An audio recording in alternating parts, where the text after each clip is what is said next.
All right, we are back in business here.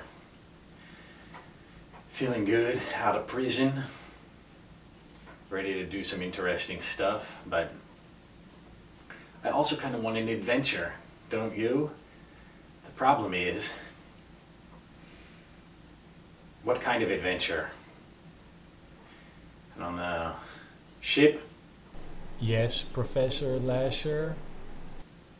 Why don't you send me somewhere interesting? What do you say?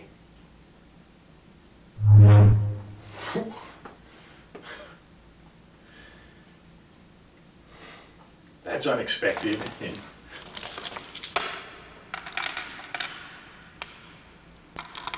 Shit, not like this. Get me out of here. Okay. Maybe not that interesting.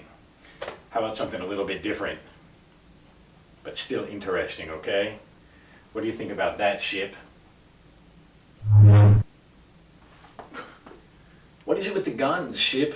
Why? I mean,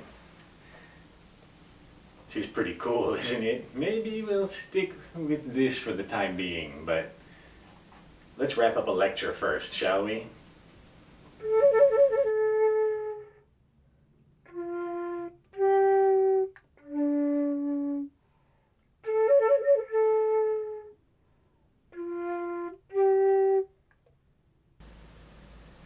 So I guess we're going into the wild, wild west here, huh? That's pretty exciting, isn't it? I like the music. Not gonna lie, I love those old Sergio Leone spaghetti westerns that they made. Yeah, I'm pretty excited about the whole thing, you know what I mean? So, hopefully you guys are excited too. If not, well, you can always skip that part of the video and jump right into the actual academic stuff if you want to. Why would you though? Anyway, what I want to talk about today is the causal chain in even more detail as usual because I've seen your essays and most of you are pretty good, but to be honest, more than a few of you have some serious problems. And so I want to go through and explain exactly how the causal chain essay works. We know the basic formula for a regular essay, right? 5 paragraphs, let's say, introduction, 3 body paragraphs, conclusion, something like that. And we're going to follow that basic outline for this causal chain, but we're going to adapt it a little bit to fit our needs, right? If you're not familiar with the essay structure, well, we'll have to talk about that later. But anyway, for the time being, we have our introduction, we know how it works, we have a hook, we have our background, our general information, and then it ends with the most important part of the essay, which is the thesis statement. Now, when we use a causal chain, we need to remember that everything is linked together, right? And so, because that's the truth, and it goes cause and effect, cause and effect, cause and effect, the best way that I like to write this thesis statement is by using the first cause and then the final effect of the thesis statement. So, if we wanted to use a simple topic like climate change, we could say that climate change is going to lead to humans colonizing other planets. Now that seems like a pretty big jump, right? But we want to start off with the first cause, which is climate change, and then the final effect, which is going to be humans colonizing other planets. Now we need to link them together, right? So in our body paragraphs, each body paragraph should be one cause and effect concept, right? And so the first cause is global warming or climate change, and then that first paragraph needs to be a cause and effect statement. So our topic sentence for the first paragraph then needs to be cause and effect, starting with climate change. Climate change will cause sea levels to rise.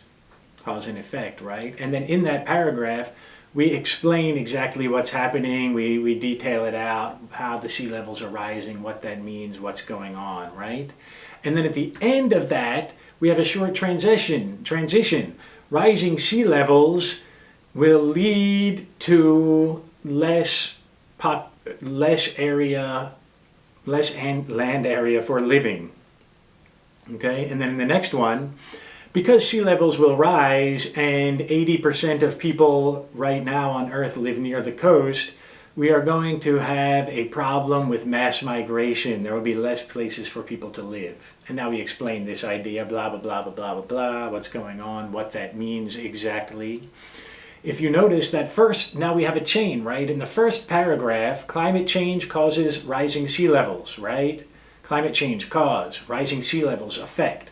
In the second paragraph, now rising sea levels becomes the cause, and the change in amount of area where people live is the effect, right?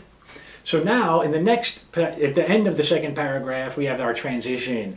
Less places for people to live will lead to unique ideas from how to solve these problems. And then we have our next topic sentence for the third paragraph. And the third paragraph now uses that less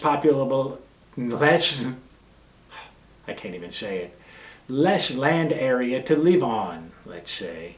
Less land area to live on will cause severe problems with overpopulation. So now we have this cause and effect. We have less land, we have severe overpopulation. We explain every detail, how it works, why it works.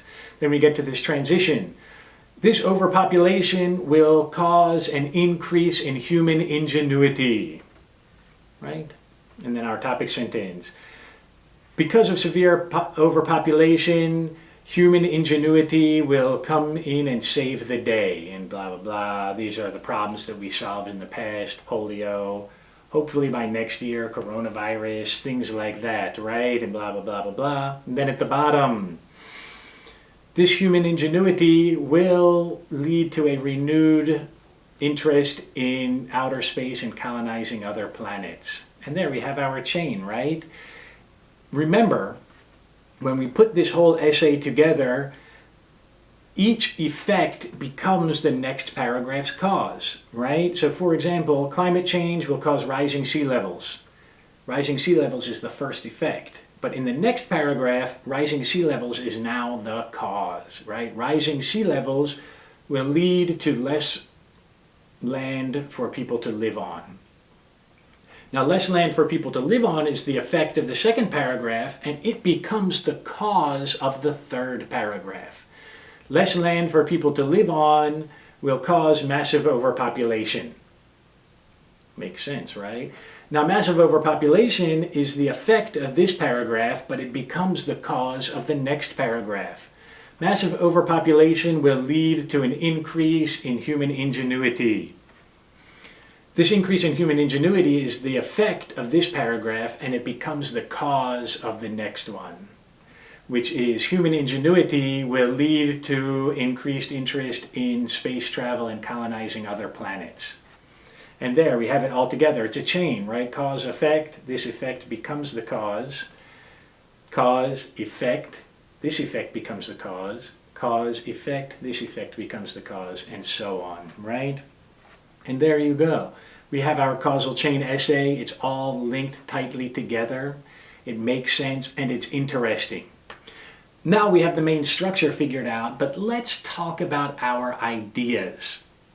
Because ideas are some of the students' weak points I've noticed this semester, in that students have just found very basic connections and just go through a historical chain, right? It basically becomes a narrative at that point. And that's not what we want. We want to make interesting connections, right? We don't care that General MacArthur ended the Korean War with the Battle of Incheon, because we already know that. It's a pretty cut and dried, step-by-step thing through the Korean War, right? It's something we already know. However, if we could say that General MacArthur led to the rise of, I don't know, the electric car, and then we put this all together, right? Blah, blah, blah, blah, blah. How do we come up with it? I just made that up off the top of my head. But we do it, and now we have an interesting chain. It works well. So the main thing to remember when you're doing a causal chain is you want to have interesting ideas that fit together in interesting ways. A unique perspective is going to have a much better paper than just going through a historical narrative, right? All right, anyway, until next time, have fun writing those causal chains.